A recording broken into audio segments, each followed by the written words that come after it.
On September the 21st, 2011, a Western classical concert was held in the Zhongshan Park Concert Hall in Beijing. But 500 years before, this place was heavily guarded and off-limits to all but members of the royal family. During the Ming and Qing dynasties, this was the site of the altar to the gods of land and grain, an altar and temple of state where special rites were held twice a year. It was also used for special events such as launching a military campaign or the presentation of captives to the emperor.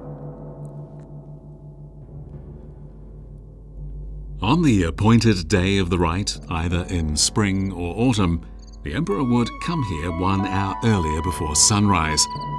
As was the custom since ancient times, he offered sacrifices to the god She Golong and the god Ji Qi.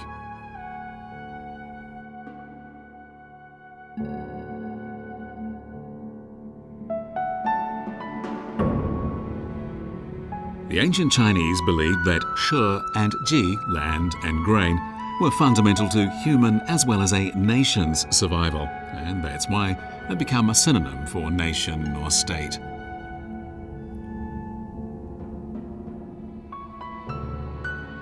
From the very beginning in the early 15th century, the building of the Forbidden City followed the Book of Rites.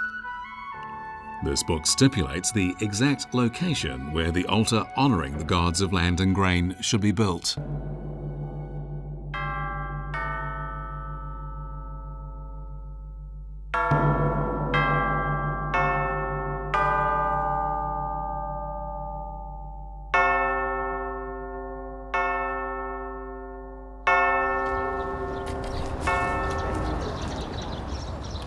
Every time a sacrifice to the gods was to be made, first, the surface soil of the altar was replaced, a practice which even continues today.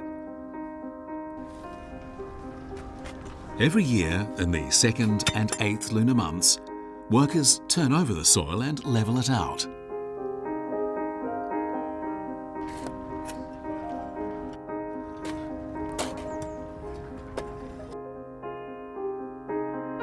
In the Ming dynasty, new soil was brought in before every sacrifice. Yellow soil from Henan, red soil from Zhejiang and Fujian, white soil from Jiangxi, Huguang and Shanxi, blue-green soil from Shandong, and black soil from Beijing. Of over 300 counties from all over China, each sent 50 kilos of soil to the capital for the rite.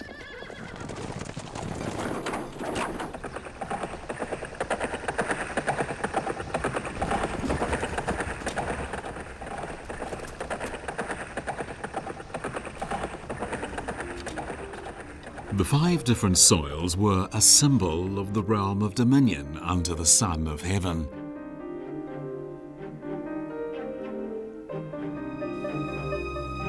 In the Qing dynasty, the counties of soil changed, but the tradition of 5 kinds of soil for the altar remained untouched to ensure good weather and a good harvest.